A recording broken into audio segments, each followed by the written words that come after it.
The Indian Medical Association, IMA, and Maharashtra Senior Resident Doctors Association, MSRDA, strongly objected to the Maharashtra Medical Council's MMC decision to allow homeopathy practitioners with a 1-year bridge course in pharmacology to practice allopathy. Modern medicine is more than just memorizing drug names. It is about comprehensive understanding of pathophysiology, pharmacodynamics, and other principles rooted in evidence-based science. Homeopathy and Ayurveda, in comparison, are myths of flying horses and magical water. Today, let's talk about fraudulent degrees in India that have been playing with Indian people's life. Ayurveda and homeopath chapris are desperately protesting every week to be recognized equivalent to MBBS. IMA seems to be the last line protector of Indian lives at this point. Given the state of current Indian government, if it were for them, they had make them legit in a week's time, if not scientific rationale persists. The lobbying groups are impressively strong. They want such baseless, unscientific degrees of homeopathy and Ayurveda to be given ranks equal to MBBS. Let's see how stupid these degrees are. Ayurveda, loved by Hindutva agenda. A retarded theory rooting itself in uninformed authors of the past, like Charaka. These are lovingly called Churan makers these days. They're Churan making techniques based on non-credulous theories like Tridoshas, similar to humoral theories in ancient Greece. Only difference is this Indian culture, in its inferiority complexes, still clings to these outdated theories. Let's be very clear. All the Ayurveda practitioners in India today are unmeritorious students who failed to secure a seat in medical entrance for MBBS. These practitioners and professors play a logically fallacious game where they have successfully fooled Indian population. The game works on redefinition of old words to new ones so that they match the scientific developments in modern medicine, simply called the fallacy of anachronism. Here is an example to tell you about how wrong and irrational this way of thinking is. The recipe for a dragon, the truth fallacy. Imagine you finding an ancient cookbook with a recipe for dragon's breath stew, and then saying to your friend, "We should use modern culinary science to interpret this recipe."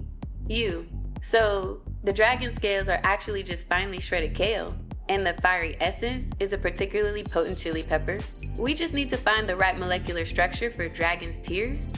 Friend, but dragons aren't real. Exactly.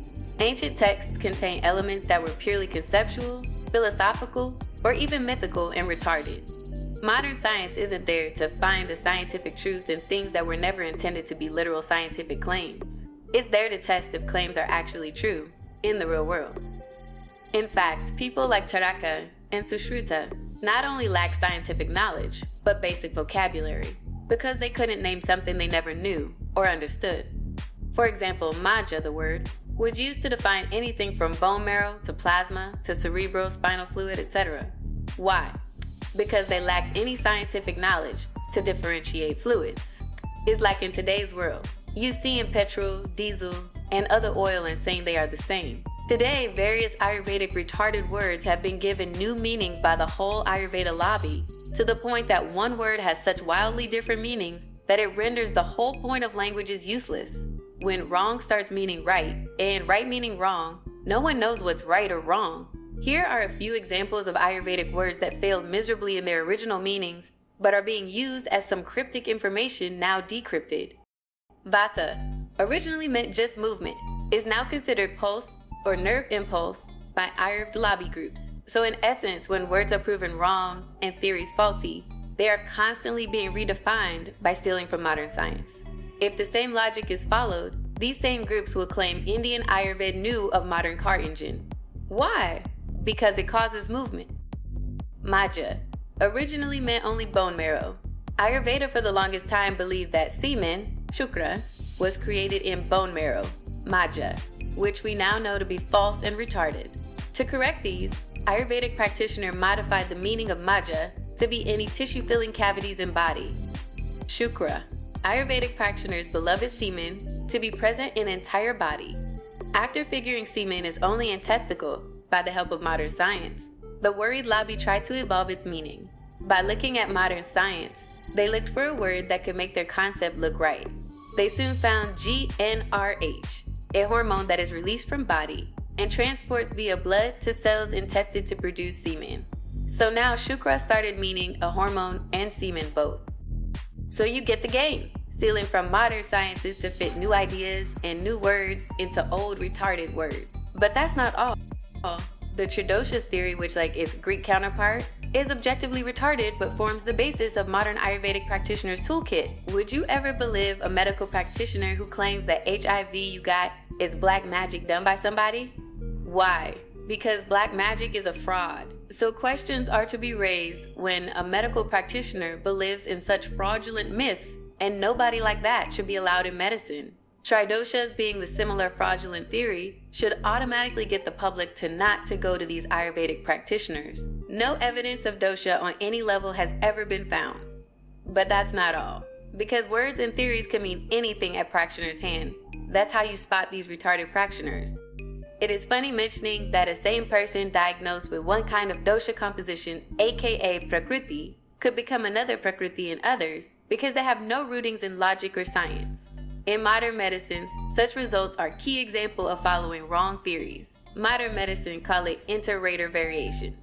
The Ayurvedic researches being published are such a joke today that in 2019, Ministry outright banned publication without supervision of Ministry to save face in international science scene. The homeopathy is exactly similar, a proven fraud theory in multiple Western countries, but saved in country of origin like Germany or India for corrupt and inferiority complex reasons.